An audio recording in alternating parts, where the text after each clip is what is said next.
अगर आप भी किसी भी एग्जाम की तैयारी करते हैं तो आज ही सब्सक्राइब करें हमारे YouTube channel CO success classes को। यहाँ आपको क्वालिटी कंटेंट्स पीडीएफ नोट्स मिलता है। तो चलिए शुरू करते हैं आज के नए टॉपिक को। जय हिंद दोस्तों, आज हम लोग जानेंगे भारत के सबसे दिग्गज नेता महात्मा गांधी के बारे में। क्या कारण था कि उन्होंने पूरे जीवन एक धोती पर गुजार दिया। ये सब तमाम बातों के बारे में, इनका जीवन परिचय, उनके प्रमुख क्या आंदोलन थे, क्या दक्षिण अफ्रीका में घटनाएं हुए थे, इन सभी के बारे में जानने का प्रयास करेंगे। तो शुरू करते हैं एक एक करके। महात्मा गांधी। भारत के इतिहास में कुछ ऐसे महान व्यक्ति हुए हैं जिनका प्रभाव केवल भारत में ही नहीं बल्कि पूरे विश्व पर पड़ा। महात्मा गांधी ऐसे ही महान नेता थे, उन्हें राष्ट्रपिता कहा जाता है। उन्होंने सत्य और अहिंसा के मार्ग पर चलकर भारत को अंग्रेजियों की गुलामी से मुक्ति कराने में महत्वपूर्ण भूमिका निभाई है। गांधी जी का जीवन संघर्ष, त्याग और आदर्शों का उदाहरण है अद्भुत उदाहरण है। उनका जीवन हमें यह सिखाता है कि सत्य और अहिंसा की शक्ति से बड़े परिवर्तन किया जा सकता है। ये है गांधी जी, जिन्होंने सत्य और अहिंसा के मार्ग पर चलकर भारत को आज़ादी दिलाया था। कहीं कहीं पे पता चलता है कि गांधी जी जो है हिंसा को सपोर्ट करते हैं, तो कहीं कहीं गांधी जी को अहिंसा को सपोर्ट करते हैं।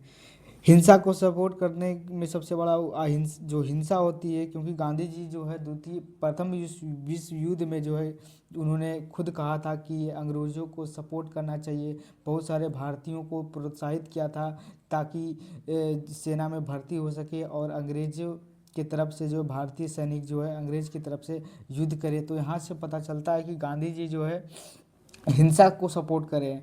वही आप जब असहयोग आंदोलन को देखिएगा तो गांधी जी चौरा चौरी हत्याकांड के बाद थोड़ा सा हिंसा हो जाने के बाद गांधी जी ने असहयोग आंदोलन को वापस ले लेता है। तो यहाँ से ये भी पता चलता है गांधी जी जो है हिंसा के बहुत बड़े विरोधी भी है। तो गांधी जी के अंदर दोनों चीज़ थी, अहिंसा को भी सपोर्ट भी करते थे और हिंसा को सपोर्ट नहीं भी करते थे। अलग अलग परिस्थितियों पर गांधी जी का अलग अलग विचार था। गांधी जी का कहना था, कायरता मुझे बिल्कुल पसंद नहीं। अगर युद्ध करना और कायरता दो चीज़ों में अगर चुनना पड़े तो मैं जो है युद्ध को चुनूंगा, कायरता को नहीं, क्योंकि भारतीय कभी कायर नहीं हो सकते हैं। और गांधी जी हमेशा जो है कायरता का प्रतीक कभी होने नहीं दिया। गांधी जी का जन्म और उनके परिवार को बारे में जानने का प्रयास करते हैं। महात्मा गांधी का जन्म 2 अक्टूबर 1869 में गुजरात के पोरबंदर में हुआ। उनके पिता का नाम करमचंद गांधी था, जो पोरबंदर राज्य के दीवान थे। उनकी माता पुतलीबाई बहुत धार्मिक और दयालु स्वभाव की थी। माता के धार्मिक संस्कारों का गांधी जी के जीवन पर बहुत गहरा प्रभाव था। गांधी जी जो है के जो पिता है करमचंद गांधी, वो जो है एक दीवान थे और माता जो है थोड़ा धार्मिक प्रवृत्ति की थी। तो गांधी जी का ऐसे भी माँ का जो है ज़्यादा प्रभाव रहता है बेटे पे। गांधी जी का बचपना। गांधी जी बचपन में बहुत शांत और शर्मीले स्वभाव के थे। वे झूठ बोलने से बहुत डरते थे। एक छोटी सी घटना है बचपन की गांधी जी का, कि एक बार उन्होंने अपने पिता से गलती छिपाने के लिए झूठ बोल दिया था। बाद में उन्होंने बहुत पछतावा हुआ। उन्होंने एक कागज़ पर अपनी गलती लिखकर पिता को दे दिया। उनके पिता ने उन्हें माफ़ कर दिया। इस घटना ने गांधी जी को जीवन भर सत्य के मार्ग पर चलने की प्रेरणा देती रही। ये बचपन की छोटी सी घटना है। अब जो है गांधी जी का 14 वर्ष की आयु में शादी हो जाता है। उस शादी के बाद फिर गांधी जी जो है 1888 में कानून पढ़ाई का, तो गांधी जी 1888 में जो है इंग्लैंड पढ़ाई करने के लिए, कानून की पढ़ाई करने के लिए चले गए। वहाँ उन्होंने वकालत की पढ़ाई पूरी की और बैरिस्टर बनकर भारत लौट आए। अब जब गांधी जी दक्षिण अफ्रीका से ये इंग्लैंड से पढ़कर चले आए तो गांधी जी जो है एक केस लड़ने के लिए दक्षिण अफ्रीका चले जाते हैं। और फिर वहीं एक घटना होती है रंग भेद की नीति, क्योंकि दक्षिण अफ्रीका में बहुत ज़्यादा रंग भेद के खिलाफ बहुत ज़्यादा भेदभाव था। 1893 में गांधी जी एक कानूनी काम के लिए दक्षिण अफ्रीका गए थे। उस समय वहाँ रंग भेद, रेशियल डिस्क्रिमिनेशन बहुत अधिक था।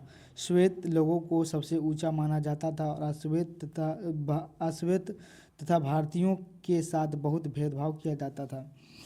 तो चूंकि जिस तरह भारत के अंदर जो है भेदभाव का सबसे बड़ा कारण है धर्म और जाति। यहाँ भारत के अंदर जाति बड़ी जाति, इस तरीके से भेदभाव होता है। लेकिन जो साउथ अफ्रीका था वहाँ पे जो है भेदभाव दो ही कारण से, एक श्वेत और अश्वेत के कारण। श्वेत का मतलब जो गोरे लोग होते थे, अश्वेत का मतलब जो काले लोग होते थे। तो जो गोरे लोग होते थे वो अपने आप को श्रेष्ठ समझते थे, और जो काले लोग होते थे उसको निम्न वर्ग को समझते थे, और हमेशा जो है गोरे लोग काले लोग को सताते थे। मतलब श्वेत लोग जो अश्वेत लोग को नीचे तबके के व्यक्ति समझते थे। तो वहाँ पे बहुत ज़्यादा जो है श्वेत और अश्वेत में भेदभाव बहुत ज़्यादा था दक्षिण अफ्रीका के अंदर। उसी समय की बात है कि गांधी जी दक्षिण अफ्रीका में एक यात्रा करे। तो 1893 में गांधी जी एक कानूनी काम के लिए दक्षिण अफ्रीका गए थे। एक दिन वे ट्रेन से यात्रा कर रहे थे तो उनके पास प्रथम श्रेणी का टिकट था, लेकिन केवल भारतीय होने के कारण एक अंग्रेज अधिकारी ने उन्हें ट्रेन से नीचे उतरने के लिए कहा। जब गांधी जी ने मना किया तो उन्हें ज़बरदस्ती ट्रेन से नीचे फेंक दिया गया। यह घटना पीटर्स मार्टिन वर्ग स्टेशन की है। दरअसल हुआ कि गांधी जी जो है दक्षिण अफ्रीका में पीटर्स मार्टिन स्टेशन से मतलब कहीं जा रहे थे, तो गांधी जी ने प्रथम श्रेणी का टिकट लिया। और चूँकि भेदभाव तो वहाँ दो चीज़ से हो रहा था, एक भारतीयों से नफरत था और जो काले लोग से। तो गांधी जी चूँकि रहे थोड़े काले भी और गांधी जी भारतीय थे, तो जो श्वेत लोग थे उन्होंने गांधी जी के साथ भेदभाव करना शुरू कर दिया। जब ट्रेन पे बैठे तो उन्होंने जो है प्रथम श्रेणी का टिकट लिया था, लेकिन प्रथम श्रेणी में बैठने का अलाव केवल श्वेत लोगों का था। गांधी जी ने टिकट तो ले लिया श्वेत वाला का, लेकिन गांधी जी ठहरे अश्वेत, गांधी जी ठहरे भारतीय। तो उसमें प्रथम श्रेणी टिकट लेने के बावजूद भी जो प्रथम श्रेणी वाले डिब्बे में बैठने की तो अनुमति नहीं थी। गांधी जी तो टिकट लिए प्रथम श्रेणी का और उसी प्रथम श्रेणी के डिब्बे में बैठ गए। तो गांधी जी जब टीटी आती है तो गांधी जी को उतरने का आदेश देता है। तो गांधी जी थोड़ा वकील थे, उनको पता नहीं था। गांधी जी को उन्होंने टिकट दिखाया तो कहा टिकट उकट से हमको कोई मतलब नहीं, तुम है कैसा, काला, कहाँ का है, भारतीय, तो निकलो, चुपचाप निकलो। तो गांधी जी जो है बहुत समझाते कि यार मेरे पास तो टिकट है, तुम क्यों निकालो। तो कहा तुम काले लोग हो, तुम भारतीय लोग हो, तुम निम्न जाति के लोग हो, तुम लोग जो है तुम द्वितीय श्रेणी वाले में दूसरे डिब्बा में बैठ जाओ। तो गांधी जी थोड़ा कानून पढ़े लिखे तो है ही थे, तो गांधी जी ने थोड़ा सा उनसे बकझक हुआ तो उन्होंने टीटी जो है उनका सामान फेंकवा दिया। फिर गांधी जी को धमकाया कि तुमको बाहर फेंक देंगे। गांधी जी बैठे रहे। फिर गांधी जी को जो है धक्का मार कर ट्रेन से उतार दिया गया।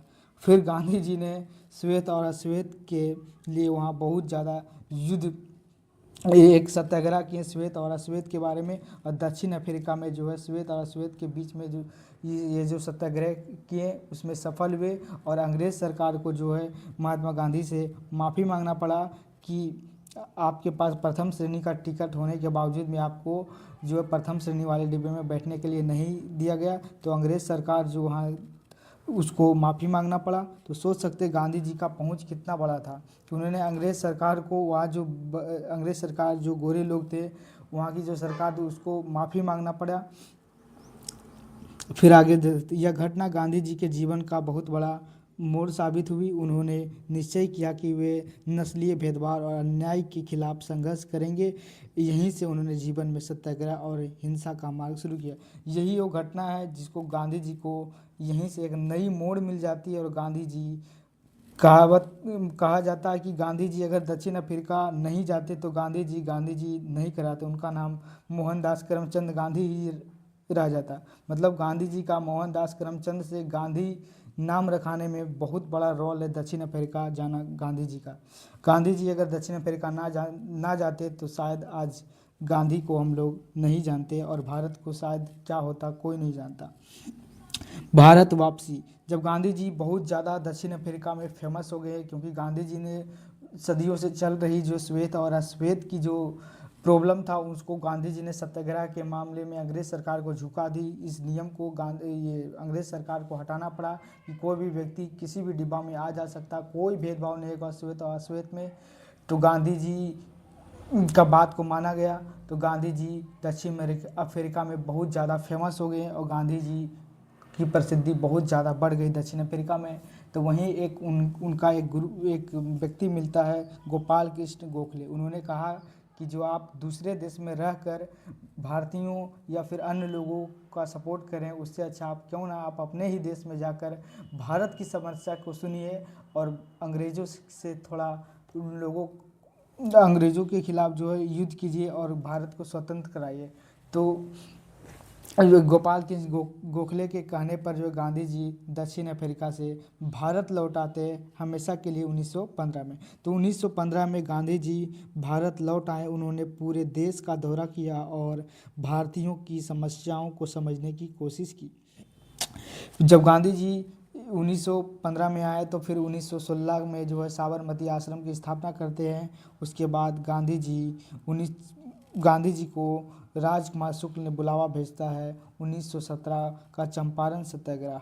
तो 1900 चंपारण सत्याग्रह दरअसल ये कहानी है, यह चंपारण सत्याग्रह की जो है क्या कहानी, इसको बारे में थोड़ा सा समझ लेते हैं। यह गांधी जी का भारत में पहला बड़ा आंदोलन था। बिहार के चंपारण जिले में अंग्रेजी किसानों को जबरन नील की खेती कराने के लिए मजबूर करते थे। गांधी जी ने किसानों का समर्थन किया और आंदोलन शुरू किया। अंत में अंग्रेज सरकार को किसानों की मांग मांगनी पड़ी। दरअसल ये था कि चंपारण के अंदर जो है ज़बरदस्ती किसानों को जो है नील की खेती करने के लिए मजबूर किया जा रहा था। तो गांधी जी राजकुमार शुक्ल ने गांधी जी को बुलाता है, क्योंकि गांधी जी की प्रसिद्धि बहुत ज़्यादा बढ़ चुकी थी दक्षिण अफ्रीका से।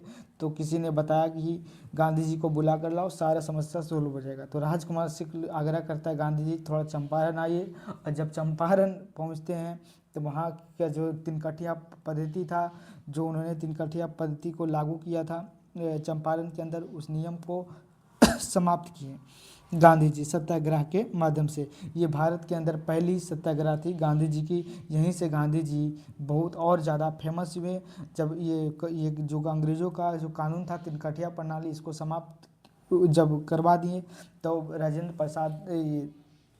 रविन्द्रनाथ टैगोर ने खुश होकर कहा आपकी जो आत्मा है महान है, अर्थात महात्मा गांधी हैं आप।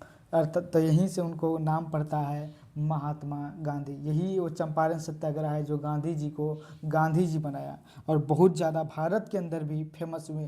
क्योंकि पहले दक्षिण अफ्रीका में तो फेमस थे ही थे, उसके बाद जो गांधी जी चंपारण में आकर जो है पूरे बिहार का दिल जीत लिए। फिर उसके बाद जब आती है खेड़ा सत्याग्रह 1918, फिर अगले साल गांधी जी रहे गुजराती, तो कहें आप जाके बिहार में समस्या सुन सकते हैं, तो क्यों अपना जो गुजरात में ही थोड़ा सा हमारी समस्या को सोल्व कीजिए। तो जो है गुजरात के ही किसानों ने, तो गुजरात के खेड़ा जिले में अकाल पड़ गया था, लेकिन अंग्रेज सरकार किसानों से कर वसूल रही थी। गांधी जी ने किसानों को कर न देने के लिए प्रेरित किया। अंत में सरकार को झुकना पड़ा। दरअसल ये था गुजरात में कि वहाँ पे अकाल पड़ गया था, लेकिन अंग्रेज सरकार जो है फिर भी टैक्स मांग रही थी। अब बताइए धान हुआ नहीं, टैक्स कहाँ से दे? घर आदमी मर रहा है भूख से और मांग रहा है टैक्स, तो कहाँ से देती? तो गांधी जी ने कहा कि टैक्स आप लोग मत दो।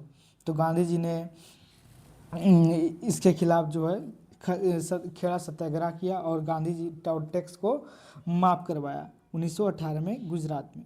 फिर उसके बाद होता है असहयोग आंदोलन, जो सबसे बड़ा आंदोलन इतिहास में माना जाता है। 1920 का गांधी जी द्वारा चलाया गया यह आंदोलन था। इस आंदोलन में गांधी जी ने लोगों से अंग्रेजी सरकार के साथ सहयोग न करने का आह्वान किया। लोगों ने विदेशी वस्तुओं का बहिष्कार किया और सरकारी नौकरियां छोड़ दी। और गांधी जी सोचिए इतना प्रसिद्ध हो गए कि गांधी जी ने कहा कि देखो, अगर अंग्रेज़ों को भारत से अगर भगाना है तो जितने भारतीय लोग अंग्रेज़ों का सपोर्ट कर रहे हैं, सबसे पहले जो है आप अंग्रेज़ का जो है सहयोग करना बंद कीजिए। अगर सहयोग नहीं कीजिएगा तो अंग्रेज़ सरकार खुद ब खुद चली जाएगी। तो गांधी जी के कहने पर बहुत सारे लोगों ने जो है बच्चों ने स्कूल जाना, कॉलेज जाना छोड़ दिया। बहुत सारे लोगों ने अपने दुकान में अंग्रेज़ों को सामान देना बंद कर दिया। नाई लोग जो है अब अंग्रेज़ों का दाढ़ी बनाने, बाल बनाने से मना कर दिया। अब सोच सकते हैं कि अगर दाढ़ी बाल ना बनाए तो अंग्रेज़ जो है कुत्ता जैसा, झबरा कुत्ता जैसा ऐसी दाढ़ी बाल लेके घूम रहा था। तो गांधी जी सोचे अगर इस तरह से अगर हम जलील कर देंगे, मतलब अंग्रेज़ सरकार को, तो खुद ब खुद भारत छोड़कर चली जाएगी। और गांधी जी ने सबसे पहले इस आंदोलन में कहा था कि भाई देखो, सब काम करना अच्छे से, ये सहयोग आंदोलन, ये असहयोग आंदोलन को करना, बस हिंसा मत करना। अगर हिंसा तुम कर दोगे तो अंग्रेज़ सरकार जो है हिंसा के कारण जो है हम लोग को जेल में बंद कर देगी। अगर जेल में बंद कर देगी तो फिर यह असहयोग आंदोलन ख़त्म हो जाएगा। तो और यही लेकिन होता क्योंकि आज बहुत ज़्यादा लोग इसमें जुड़ते हैं असहयोग आंदोलन में। तो एक दिन की बात है कि लगभग 5 फरवरी 1922 में जो है ये असहयोग आंदोलन की जो भीड़ है वो चौरा चौरी कांड के पास पहुंची। चौरा चौरी के पास पहुंचा, उत्तर प्रदेश में जगह है चौरा चौरी कांड, चौरा चौरी जगह। तो वहाँ पे जब भीड़ पहुंची तो बहुत कुछ पुलिसकर्मियों ने लाठीचार्ज कर दिया उस जुलूस पर जो भीड़ थी। तो इधर से पूरा जुलूस वालों या पूरा भीड़ ने पूरा थाना ही जला दिया। तुमका एक को मारेगा हम सब मार देंगे, तुम लोग को पूरे मार देंगे। इस तरीके से असहयोग आंदोलन हुआ और यहीं से असहयोग आंदोलन और गांधी जी को पता चला कि बहुत सारे लोग जो है पुलिसकर्मी जो है मारे गए। तो गांधी जी को बहुत आहत हुआ और गांधी जी कह दिए कि अब असहयोग आंदोलन जो है सफल नहीं होगा, क्योंकि मैंने कहा था कि जो है आप लोगों को हिंसा नहीं करना है। तो लोगों ने हिंसा कर दिया और गांधी जी जो है अंततः असहयोग आंदोलन को वापस ले लिए और ये आंदोलन ज़्यादातर तो सफल नहीं हो पाया, लेकिन गांधी जी का बहुत बड़ा प्रयास था। लेकिन ये आंदोलन जो आगे कई आंदोलन के लिए रास्ता खोला। फिर उसके बाद 1930 में नमक सत्याग्रह। अंग्रेज चोट्टा इतना ज़्यादा हरामी हो गया था कि नमक पर टैक्स लगा दिया था। अंग्रेजों ने नमक पर भी कर लगा दिया था। उसके विरोध में गांधी जी ने साबरमती आश्रम से दांडी तक 240 किलोमीटर की यात्रा की। दांडी पहुंचकर उन्हें समुद्र से नमक बनाकर अंग्रेजों के कानून को तोड़ दिया और गांधी जी जो 1930 में नमक कानून को तोड़ देते हैं। उसके बाद गांधी जी ने सविनय अवज्ञा आंदोलन करते। इस आंदोलन का उद्देश्य अंग्रेजों के अन्यायपूर्ण कानूनों का शांतिपूर्ण तरीकों से विरोध करना था। ये भी गांधी जी ने शांतिपूर्वक सविनय अवज्ञा आंदोलन को चलाया था। अब फिर गांधी जी का जो सबसे महत्वपूर्ण योगदान होता है 1942 में भारत छोड़ो आंदोलन। 1942 यह आंदोलन अंग्रेजों को भारत छोड़ने के लिए मजबूर करने के उद्देश्य से शुरू किया गया था। इसका नारा था करो या मरो। देखिए यहाँ से पता चलता है कि गांधी जी कह रहे हैं करो या मरो, अर्थात मतलब मारो या फिर मारो। इसका मतलब हुआ गांधी जी यहाँ हिंसा को प्रमोट कर रहे हैं। लेकिन गांधी जी का कहना था कि अगर हिंसा और कायरता को चुनना पड़े तो मैं हिंसा को चुनूंगा, कायरता मुझे कतई मतलब मंजूर नहीं है और भारतीय कभी कायर हो ही नहीं सकते। तो इसलिए गांधी जी ने भारत छोड़ो आंदोलन में करो या मरो का नारा दिया था। और वहाँ से भी पता चलता द्वितीय विश्व युद्ध में जो है बहुत सारे द्वितीय विश्व युद्ध में जो है गांधी जी ने खुद भारतीयों को जो है प्रोत्साहित किया था सेना में भर्ती होने के लिए, ताकि वो अंग्रेज सरकार की तरफ से युद्ध कर सके। तो यहाँ से भी पता चलता है कि गांधी जी हिंसा के थोड़ा तो सपोर्टर ज़रूर हैं। लेकिन वहीं जो है 1920 में जो असहयोग आंदोलन हुआ उससे पता चलता है गांधी जी बहुत बड़े अहिंसा के पुजारी थे। लेकिन गांधी जी खुद ही कहते थे कि अगर कायरता को चुनना पड़े और हिंसा को चुनना पड़े तो मैं जो है कायरता को नहीं बल्कि हिंसा को ही चुनना पसंद करूंगा, क्योंकि भारतीय कभी कायर नहीं हो सकते। तो गांधी जी के क्या क्या सिद्धांत थे? तो गांधी जी के जीवन के मुख्य सिद्धांत थे सत्य, अहिंसा, स्वदेशी और समानता और सदा जीवन। मतलब गांधी जी का तो वैसे भी जीवन सादा ही रह गया। समानता, हर समाज में हर लोग बराबर हों। स्वदेशी चीज़ को गांधी जी ज़्यादा प्रमोट करते थे, जैसे खादी से बने कपड़े को ही ज़्यादातर लोगों को कहते थे। खुद से चरखा चलाकर जो है कपड़ा बिनने के लिए को ही प्रोत्साहित करते थे। और सबसे बड़ी बात है अहिंसा। गांधी जी हमेशा जो है अहिंसा परमो धर्म का नारा देते थे। और सत्य, गांधी जी हमेशा कहते थे सत्य बोलो। स्वतंत्रता और गांधी जी का योगदान। गांधी जी के संघर्ष के कारण पूरे देश में स्वतंत्रता की भावना जागी। अंततः 15 अगस्त 1947 को भारत स्वतंत्र हो गया और गांधी जी की मृत्यु 30 जनवरी 1948 को गांधी जी की हत्या कर दी गई। यह घटना पूरे देश को बहुत दुखद हुई। नाथूराम गोडसे ने गांधी जी को गोली मारकर हत्या कर दिया।